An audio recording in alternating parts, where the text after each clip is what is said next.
Hi guys, welcome back. Now today we're going to try and make tallow.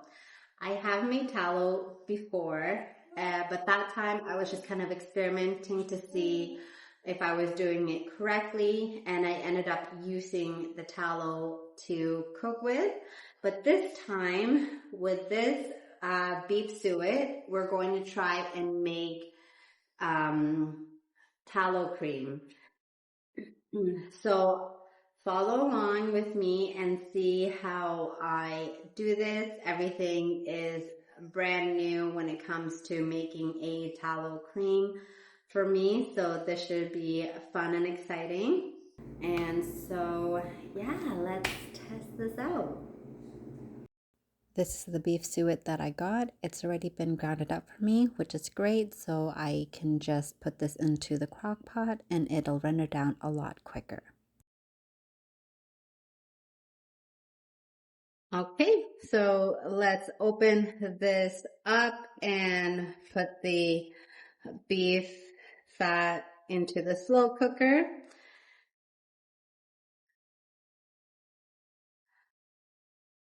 Now, from what I had read, beef fat is good for us. It's got some vitamin A, D, E, and K. So it's supposed to really absorb really well onto our skin.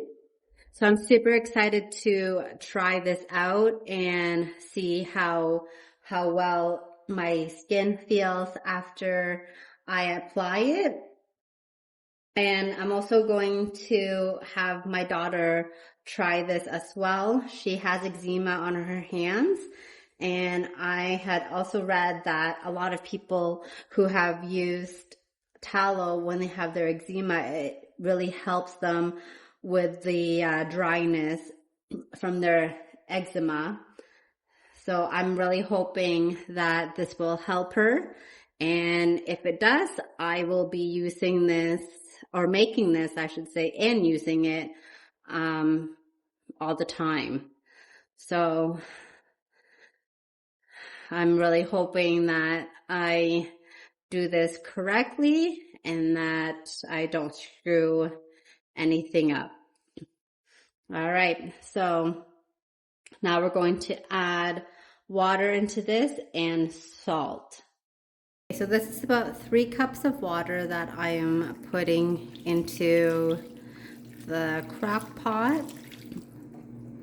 We're gonna put it to low for now, and then once it melts, we're gonna keep it to warm, or change it to warm. And then with the salt, I'm going to put about maybe a tablespoon or so of salt in there.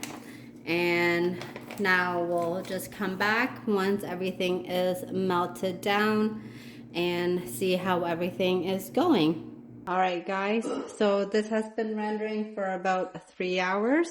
I'm just going to break it up a little bit here so that it can render even faster. And then once it's done, we are just going to put this through a strainer to get some of the meat that was left in and any of the impurities as well. But so far, it's looking really good. And then I'll just keep stirring it every once in a while until it's done rendering completely. Okay, it has been about 4 or 5 hours and it is looking phenomenal.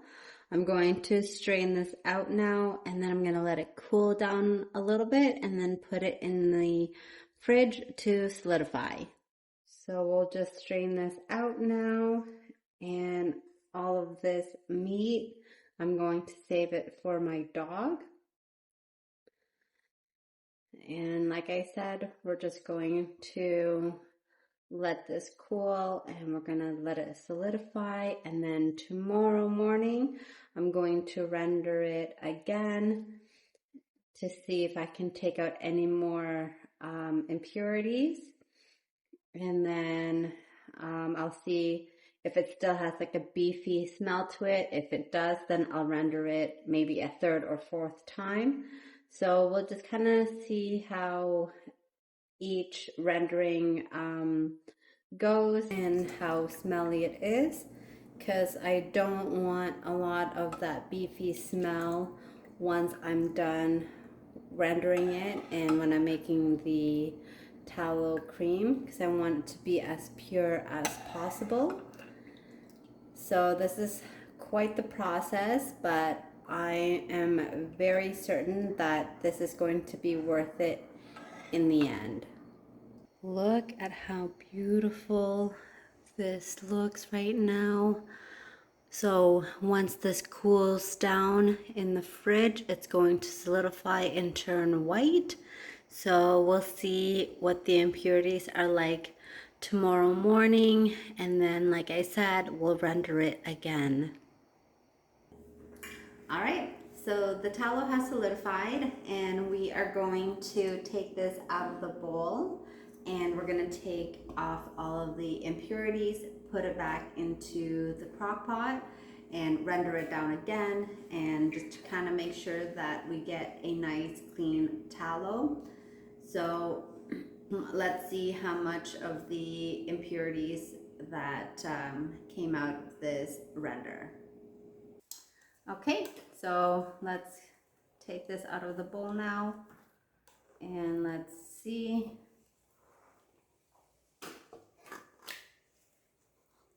what we have. All right, do you see all that impurities there? So we're just going to scrape that off.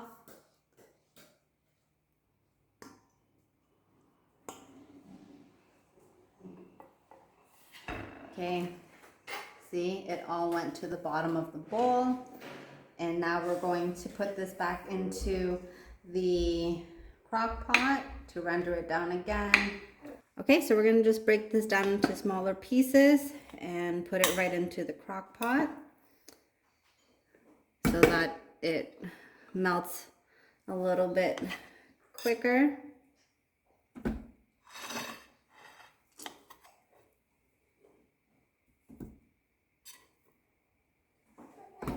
All right, so I'm going to add 1 cup of water into this so that way when it renders down and solidifies, the impurities are going to go straight into the water, and I don't think I should add any more salt. So yeah, so I guess we'll just see what happens after we render this one down. Okay, let's strain this through the cheesecloth.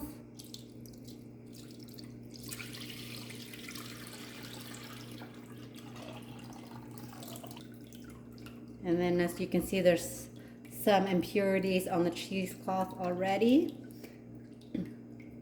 which is good because we want this to come out nice and clear. So this is the second render. We're going to remove this out of the bowl and check how much impurities was left in there. Not too much. So it's looking really nice. It feels a little grainy, and I think that's because there's still water inside. So we're going to have to do a dry render. But as you can see, the water is more clear now as it compared to the first render. So we're gonna make these into smaller pieces, and then we are going to put it back into the crock pot to render down again.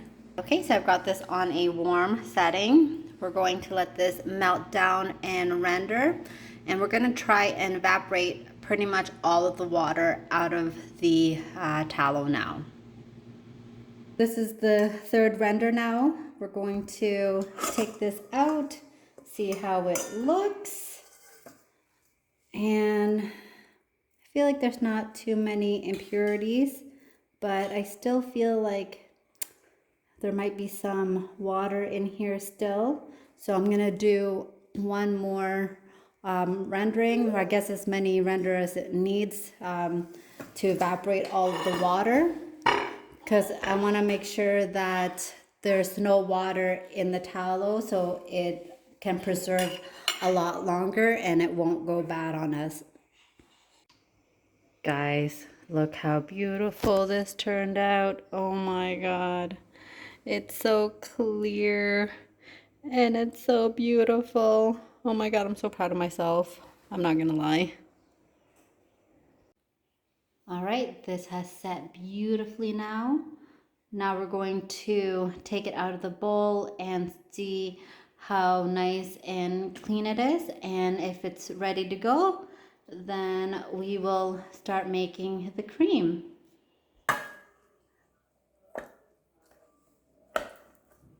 Let's see.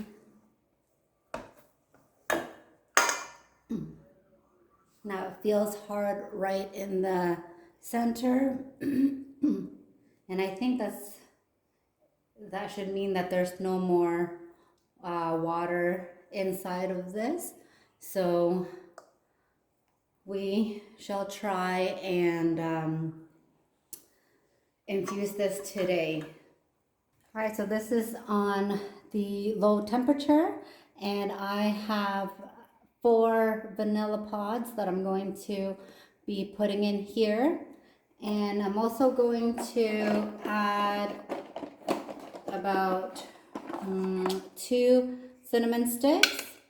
Now, both of these have antioxidants and anti-inflammatory properties and benefits, so that's why I'm adding it while it's being infused. And then we will let this infuse for about 10 hours or so.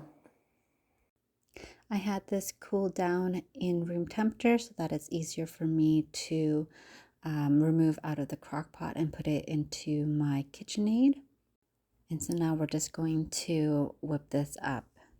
I'm also going to add about 100 grams of jojoba oil into my tallow. And I'm also adding some manuka honey, and I'm going to add about 2 tablespoons into this. All right, so it's all ready to whip up. And then, so we're going to whip this up for about 10 minutes or so, and then it's gonna start looking like this. And this is the final result. It's so nice and fluffy and soft. And now the last thing I'm gonna do is just put these in a jar. And this is it. So you can see the vanilla beans, which are the little black speckles in between the tallow. And once you put it on your skin, it just feels so nice and soft.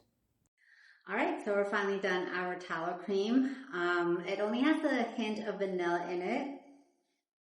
So I know for next time to add a little bit more. I'm in the trial and error phase right now, which is fine.